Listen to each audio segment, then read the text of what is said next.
So I have a 2018 Toyota Camry. I had to replace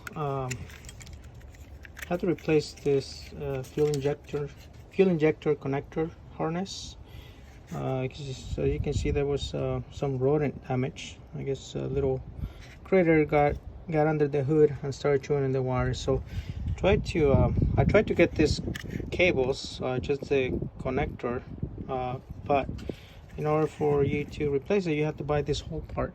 And I'll put the part number on the comment section. Well, I just put a part number on the screen, but this is the part number that I ended up getting.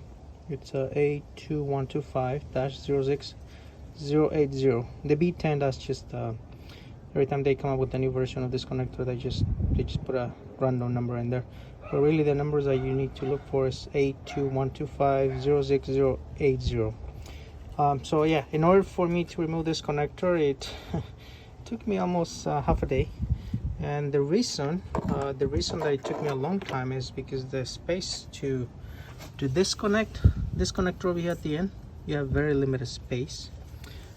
This connector over here at the end, you have very limited space. So in order for you to remove that connector, so this is the old connector. This connector, in order for you to remove it, you have to press on this thing, and the little clip moves up. I'll show you what it does on the inside. You can see inside, you can see the little clip going up. So what that does, that's like the little lock in order for that connector to not come out, to not come loose. So once you press on it, you're gonna see a little clip sliding open, moving up, and that's gonna allow you to pull the connector out. But to get access to this, to press this little clip over here, and it's this little clip right here. You can see you have to press it.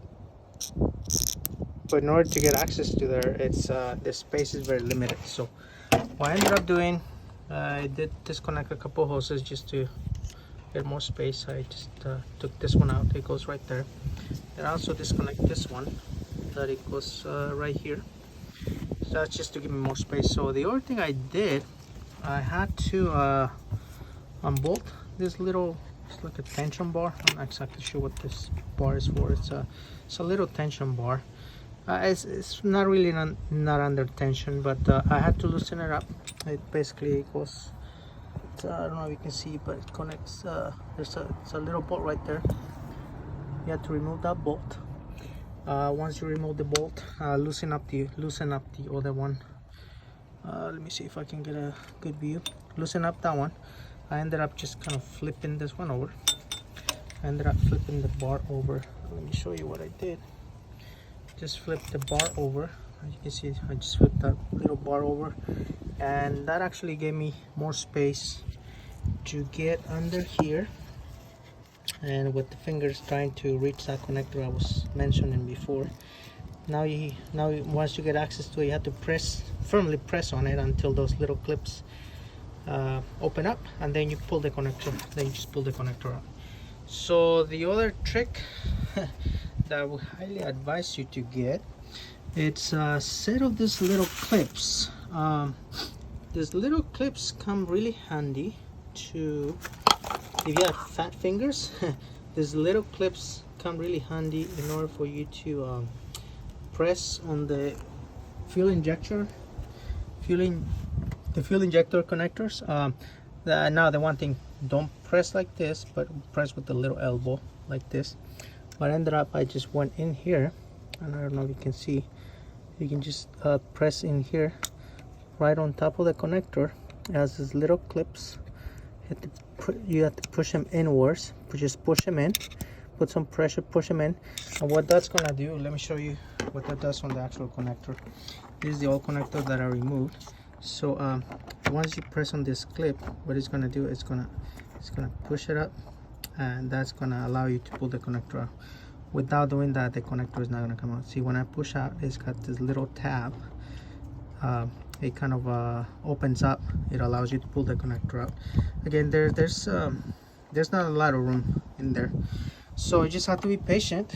And once you once you go through the whole process, it's really not that hard. It's just it's the tedious process. Really the hard part is that there's not a lot of space. The other thing that you have to do has these little clips right here.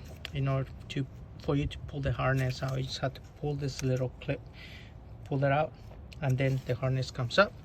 The other thing that you have to do, there's another little clip over here that you can't really see it. It's right here. I ended up breaking the connector, well, the little clip, I ended up breaking it on the old one. It has a little clip right here. There's a little clip right there. You have to push. Has like two little clips I had to push together in order for that connector to slide out. Once you buy the connector, you'll see what I'm talking about. I wish it would have taken a photo of the old one. But yeah, I mean, this one again, that's just to kind of hold it in place. It goes right here. So yeah, but in order for me to do that, I have to use another little tool that I have. This little tool allowed me to pull that clip open. I ended up breaking at the end because I think I just put in too much force. But you slide this little tool, you slide it under. You have to go in here, and then you just have to pull. You have to push it in. Let me show you what I'm talking about. Go in here. That connector, just you push it in or push it up, and it'll pop open. So again, this one I'm not sure. I think the old connector was a little too brittle and it broke. So, and maybe I was just getting tired. I wasn't having a lot of patience with it. But yeah, so that's what I did. So, and the reason I ended up doing it myself, I took it to the shop, and of course, Toyotas, I mean, they have to do their job. They quoted me 3 hours of labor, which, I mean, it probably took me a little longer, but because I didn't have all the tools probably that I needed. But it was they were quoting $720. That's a lot of money. So I ended up just buying the connector from Toyota. I paid, I think, something like $75 with taxes. They did give me a little discount because I actually ended up buying another one for my sister, which she has the same type of car, and she had the same issue with the mice eating away on those connectors. Yeah, so I paid about $74. So and then it just took me a few days to finally decide to get to it. Finally did it. It did take me like 3-4 hours, only because I had to go to the auto shop in order for me to or not the auto shop, but the Harbor Freight, to get a little mirror, because I kind of wanted to see what I was doing with that connector. I had to put the mirror in here, put the little mirror in there, and just to see if I was pressing on the right side of the connector. It turns out I was. I wasn't pressing hard enough. But once I put enough pressure in there, push the connector in, pull it right out, and it came out. So yep. So but anyway, that's what I did on this little job over here. I hope you don't have to go through it, but if you do, just want to give you those little tips on what to do. So anyway, I hope you liked this little video, and if you have any comment suggestions on how to do this, feel free to comment on the comment section of this video, and don't forget to like it and subscribe. Thank you.